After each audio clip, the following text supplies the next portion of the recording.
ದುಬಾರಿಯಾಗಿದೆ, gas cylinder ಖಾಲಿಯಾಗಿದೆ.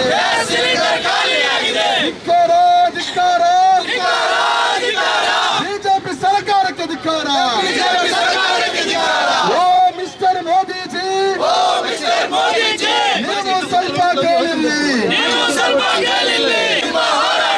City Ravi ಕಾಣೆಯಾದ್ರು, ನಾಪತ್ತೆಯಾದ್ರು. Brijesh Chowta ಮಾತಾಡ್ತಿಲ್ಲ. ಇನ್ನೇನು ಕೆಲವು ರಾಜ್ಯಗಳ ಚುನಾವಣೆ ಬಾಕಿ ಇದೆ.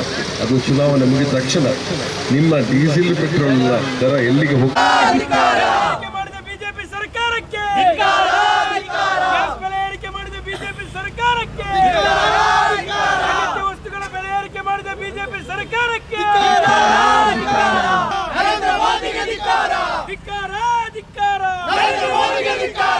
ಯುವ ಕಾಂಗ್ರೆಸ್ ವತಿಯಿಂದ ಕೇಂದ್ರದ ಬಿಜೆಪಿ ಸರ್ಕಾರ ಗ್ಯಾಸ್ ಮತ್ತು ಡೀಸೆಲನ್ನು ಬೆಲೆ ಏರಿಕೆಯನ್ನು ಮಾಡಿ ದೇಶಾದ್ಯಂತ ಇವತ್ತು ಭಾರತೀಯರನ್ನು ಸಂಕಷ್ಟಕ್ಕೆ ಮೀಡಿದಂತಹ ಕೇಂದ್ರದ ಬಿಜೆಪಿ ಸರ್ಕಾರದ ವಿರುದ್ಧ ಇವತ್ತು ನಾವು ಪ್ರತಿಭಟನೆಯನ್ನು ನಾವು ಹಮ್ಮಿಕೊಂಡಿದ್ದೇವೆ. ಅಮೆರಿಕ ಹಾಗೂ ಇಸ್ರೇಲ್ ಸೇರಿಕೊಂಡು ಇವತ್ತು ಇರಾನ್ನ ಮೇಲೆ ಏನು ಯುದ್ಧವನ್ನು ಪ್ರಾರಂಭಗೊಂಡಿತು.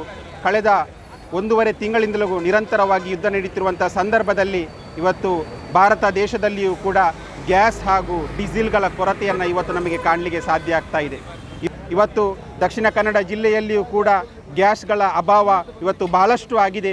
ಇವತ್ತು ಪ್ರತಿಯೊಂದು ಮನೆಯಲ್ಲಿಯೂ ಕೂಡ ಇವತ್ತು ಗ್ಯಾಸ್ಗಳಿಲ್ಲದೆ ಜನರು ಇವತ್ತು ಪರದಾಡುವಂಥ ರೀತಿ ಇವತ್ತು ನಿರ್ಮಾಣ ಆಗಿದೆ. ಇರುವಂಥ ಪರಿಸ್ಥಿತಿ ಇವತ್ತು ಕೇಂದ್ರದ ಬಿಜೆಪಿ ಸರ್ಕಾರ ಮಾಡಿದೆ ಎಂದು ಹೇಳುವುದನ್ನು ಈ ಸಂದರ್ಭದಲ್ಲಿ ನಾನು ಹೇಳಲಿಕ್ಕೆ ಬಯಸ್ತಾ ಇದ್ದೇನೆ. ಮುಂದಿನ ದಿನಗಳಲ್ಲಿಯೂ ಕೂಡ ಬೃಹತ್ತಾದಂಥ ಉಗ್ರವಾದಂಥ ಹೋರಾಟವನ್ನು ಕೂಡ ನಾವು ಮಾಡಲಿಕ್ಕಿದ್ದೇವೆ ಹೇಳುವಂಥ ವಿಚಾರವನ್ನು ಈ ಸಂದರ್ಭದಲ್ಲಿ ನಾನು ಹೇಳಲಿಕ್ಕೆ ಬಯಸ್ತಾ ಇರುವಂಥದ್ದು. ಇಲ್ಲಿ ಜನರು ಬೀದಿಗೆ ಬಂದು ಹೋರಾಟ ಮಾಡುವಾಗ ಒಂದೇ ಒಂದು ಪತ್ರಿಕಾಗೋಷ್ಠಿಯನ್ನು ನಡೆಸಿದಂತಹ ಇಲ್ಲಿಯ ಸಂಸದರಾಗಿರ್ತಕ್ಕಂತಹ ಬ್ರಿಜೇಶ್ ಚೌಟ್ರಲ್ಲಿ ಇವತ್ತು ನಾವು ಕೇಳ್ತಾ ಇರುವಂಥದ್ದು, ಈ ಜಿಲ್ಲೆಗಾಗಿ ನೀವು ನೀಡಿರ್ತಕ್ಕಂಥ ಕೊಡುಗೆಯಾದರೂ ಏನು ಹೇಳುವುದನ್ನು ನೀವು ಸ್ಪಷ್ಟಪಡಿಸಬೇಕು ಹೇಳುವುದನ್ನು ಈ ಸಂದರ್ಭದಲ್ಲಿ ನಾನು ಹೇಳಲಿಕ್ಕೆ ಬಯಸ್ತಾ ಇದ್ದೇನೆ. ಬಿಜೆಪಿ ಸರ್ಕಾರಕ್ಕೆ ಧಿಕ್ಕಾರ. ನಮ್ಮ ಹೋಟೆಲ್ಗಳು ಬಂದ್ ಮಾಡಿದಾಗ ಎಲ್ಲಿದ್ದಾರೆ ಚೌಕಿದಾರರು? ನಮ್ಮ ಆಟೋ ರಿಕ್ಷಾಗಳನ್ನ ಪಾರ್ಕ್ಗಳಲ್ಲಿ ನಿಲ್ಲಿಸಿ ಮನೆಗೆ ಹೋದಾಗ ಎಲ್ಲಿದ್ದಾರೆ ಯುವಕರು? ಉದ್ಯೋಗವನ್ನು ಕಳೆದುಕೊಳ್ಳುವಾಗ ಚೌಕಿದಾರರು. ಈಗ ಚೌಕಿದಾರರ ಪತ್ತೆ ಇಲ್ಲ. ಈಗ ಚೌಕಿದಾರ ಅತ್ಯಂತ ಶ್ರೀಮಂತ ವ್ಯಕ್ತಿ.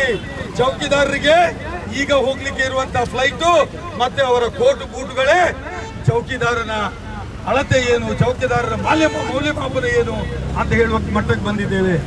ಯುವ ಕಾಂಗ್ರೆಸ್ನ ಹೋರಾಟ ಇದು ಜನಪರವಾದಂತಹ ಜನರಿಗೆ ಬೇಕಾದಂತಹ ಹೋರಾಟ ಇಲ್ಲಿಂದ ಡೆಲ್ಲಿವರೆಗೆ ಮುಳುಗಬೇಕು.